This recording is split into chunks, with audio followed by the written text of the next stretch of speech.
Look at me. I am your captain now. Alright, so classical conditioning was founded by Ivan Pavlov, who was a Russian scientist. So his famous experiment was with his dogs.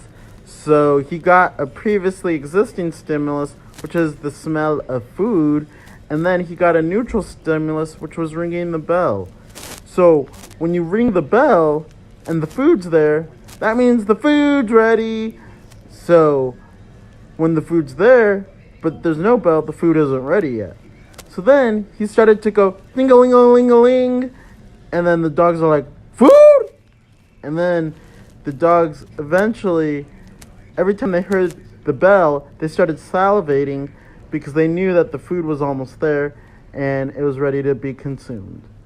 That is classical conditioning in a nutshell. Now let me elaborate more on classical conditioning. So the sound of the bell is now the conditioned stimulus.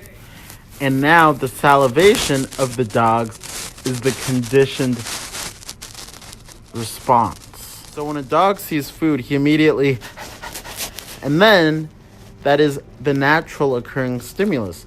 But then when the dog hears a bell and food is with it, he will start to learn that response from the bell and food is in the same area, which is the conditioned response.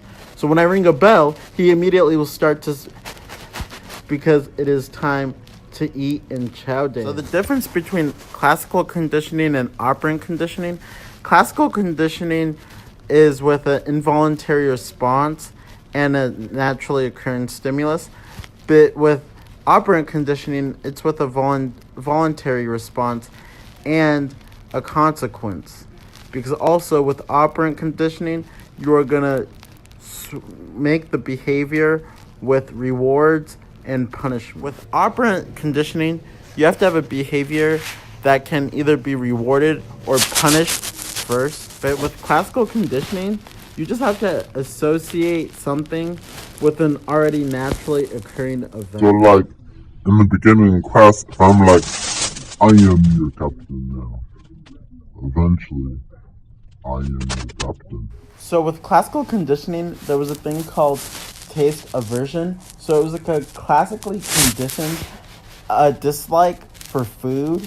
And it usually happens after you become ill. So let's say you eat some spoiled fish and you get the stomach flu.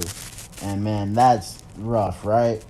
Well, then every time you're around fish, you don't want it because you're afraid of getting sick and sick and sick. So that's another prime example of classical conditioning in your everyday life. One last example of classical conditioning is like, let's say JB pops up on your way to school, and it's like, your world is my world, my fight is your fight, and all that stuff. Well, that will bring you a memory of like when you were in middle school, you know, at that school dance or, you know, with your crush or whatnot. And it will bring happy memories. That is a classically conditioned response.